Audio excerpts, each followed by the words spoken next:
Day 1. You walk through the front doors of a company worth more than most countries' GDP, and nobody in the building knows who you actually are. Not the assistants. Not the board members. Not the man 3 floors up whose life is now officially your entire job. Your badge says operations. Your real title doesn't exist on paper anywhere, and that's not an accident, it's the entire strategy. You've learned over this career that the threats worth worrying about aren't the ones you stop by standing at a door in a suit looking intimidating. They're the ones you stop by being invisible until the exact second you're not. The file they hand you that first morning is thicker than almost anything you've worked before. Your client built one of the fastest growing companies in the country over the last decade. And somewhere inside that growth, inside the deals that made him billions, and the deals that made other people lose everything, he made enemies smart enough to never leave a fingerprint anywhere your team could trace. 3 months before you were even brought onto this detail, someone got close enough to his morning routine to leave something on his car that had absolutely no business being there. No note. No demand. Just a message. Wordless but unmistakable. Someone out there knows exactly where he is. Every single day. Down to the minute. Week 1. Your job is simple in theory and exhausting in practice. Become the person who knows him better than whoever left that message does. His coffee order, down to the extra shot he only adds after a board call goes badly. His gym schedule, and the 2 days a month he skips it without telling his assistant why. Always the same 2 days. Always around the same date. The elevator he actually takes most mornings versus the one listed on his official calendar. A small inconsistency nobody else has ever thought to track. By the end of week 1, you've built a mental map of his entire daily life down to the minute. Because the moment you stop paying that level of attention is the exact moment somebody watching from somewhere you can't see starts paying attention instead. Week 2, you start noticing the building itself differently. Every employee you pass gets sorted automatically now, without you even meaning to do it. Who has badge access to which floors? Who lingers a little too long near the executive elevator? Who seems to know your client's schedule better than their job description would explain? This isn't paranoia. This is the actual job, and it never fully turns off. Not even in the break room. Not even during small talk about weekend plans with people whose names you've memorized for exactly this reason. By week 4, you've narrowed the threat picture down considerably, more than your supervisor expected this early. Not who that's not technically your job, you're not law enforcement, and you've been careful never to overstep that particular line, even when it's frustrating to hold back. But how? And more importantly, when? You've identified the 2 windows in his week where his security is objectively thinnest. A Thursday morning coffee run he insists on doing entirely himself, against every recommendation your team has made, repeatedly, in writing. Because he says it's the only 10 minutes of his week that still feels normal, that still feels like his life instead of his company's. And a private elevator he uses several times a day that only 3 people besides you currently have access codes for. Week 5 is when it stops being theoretical. One of those 3 people, an executive assistant who's worked for him for 6 years. Someone your background check flagged as clean. Someone who brings him coffee and remembers his kids' birthdays, starts acting strange. Small things at first. A phone checked one time too many during meetings. A hallway route that no longer matches the one she's walked every single day for 6 years. You mention it to the head of his actual security detail. The one person on this entire operation who knows exactly who you are and why you're really here. He tells you exactly what you were half expecting and fully dreading. Keep watching. Don't move yet. Don't spook anyone until you have something solid enough to act on without blowing 5 weeks of careful, patient cover for nothing. You hate that answer.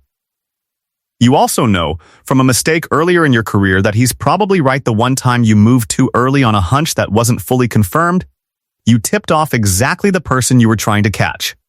And it cost someone else on a different detail the entire case. An outcome you still think about more than you'd like to admit out loud to anyone, including yourself at 3 in the morning. Week 6, the pattern gets worse instead of clearer. You find a discrepancy in the building's access logs, a badge swipe on the private elevator at 11:47 p.m. On a night your client wasn't even in the building, logged under an employee number that traces back to someone who left the company 8 months ago. Somebody used a badge that should have been deactivated. Somebody either made a serious mistake in offboarding, or somebody wanted a working credential nobody would think to check. You bring this to your supervisor at 6 a.m. before anyone else is in the building. He goes quiet in a way you've learned to read as him taking something seriously rather than dismissing it. He tells you this changes the timeline. He tells you Thursday's coffee run is now the priority, effective immediately, and that you're being pulled fully off your cover role starting today to run close protection directly. Which means 6 weeks of careful invisibility is about to become visible whether you're ready for that shift or not.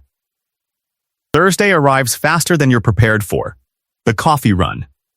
You're 2 cars back in the pickup line, no longer hiding what you are, earpiece live. Watching a street you've mapped so many times over 6 weeks you could walk the whole route blind if you had to. Everything looks completely normal on the surface, which is exactly the moment you've learned over this career to trust your gut the least. Because normal is usually the last thing you see right before it stops being true. Then, you see her, the executive assistant. 3 blocks from a location she has absolutely no professional reason to be at this hour, positioned in a way that lets her watch the exact coffee shop your client is about to walk into. Your pulse spikes in a way you've trained yourself to control but never fully eliminate. You radio it in immediately. Your supervisor's voice comes back tighter than you've ever heard it. Hold position, do not approach, let this play out exactly the way it's supposed to. You have maybe 90 seconds before your client crosses that street. 90 seconds that feel considerably longer standing inside them than they will sound described afterward. You watch her hand move toward her bag. You watch your client's car door start to open 2 blocks away, right on schedule, exactly like every Thursday for 6 weeks straight, completely unaware of anything happening around him right now. This is the part of the job nobody prepares you for in training, the 90 seconds where every instinct you have says move. And every piece of professional discipline you've built over a career says hold. And the actual difference between doing this job well and doing it recklessly comes down to which voice you listen to in that exact window. You make the call. You move. Not toward her, toward him, closing the distance to his car in a way that looks, to anyone watching, like routine protective positioning instead of a response to a threat. You get between the open car door and the sightline from where she's standing without ever announcing that's what you're doing. He notices you're suddenly closer than usual. He doesn't ask why. He's learned, over 6 weeks of working with a security detail he doesn't fully understand, to trust the instincts of people whose entire job is instincts. She doesn't move toward the coffee shop. She doesn't move toward him. She stands exactly where she is, watching, for 4 full seconds that feel considerably longer, and then she turns and walks the opposite direction, disappearing around a corner before your team can get anyone else in position to follow. You don't know, standing there, whether you just stopped something or witnessed nothing at all, whether 6 weeks of pattern reading just saved a man's life, or whether you've been chasing a shadow built entirely out of your own hypervigilance, the occupational hazard nobody warns you about when you start this career. Your supervisor's voice comes through the earpiece asking for a full report. You don't have one yet. You have a badge swipe from a deactivated employee number, a woman standing on a street corner for 4 seconds, and a decision you made in real time that you won't be able to fully justify on paper for hours, maybe days. Your client finishes his coffee order, completely unaware of any of it, and gets back in the car exactly the way he does every single Thursday. The most dangerous 90 seconds of the last 6 weeks just happened 4 feet away from him. And as far as he'll ever know, it was an ordinary morning. Back at your temporary desk that afternoon, you pull the deactivated badge number one more time, cross-referencing it against something you hadn't checked yet, visitor logs from 8 months ago, the week that employee officially left the company. There's a name in that log that makes the entire 6 weeks reorganize itself in your head. A name that connects the assistant, the badge, and something in your client's file you'd read past a dozen times without understanding what you were actually looking at. Your supervisor is going to want that report in 20 minutes. You're not sure yet how much of what you just found you're supposed to tell him first.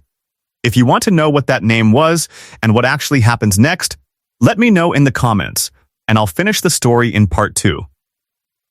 This is a fictional story created for entertainment purposes. It does not depict any real person, company, or event.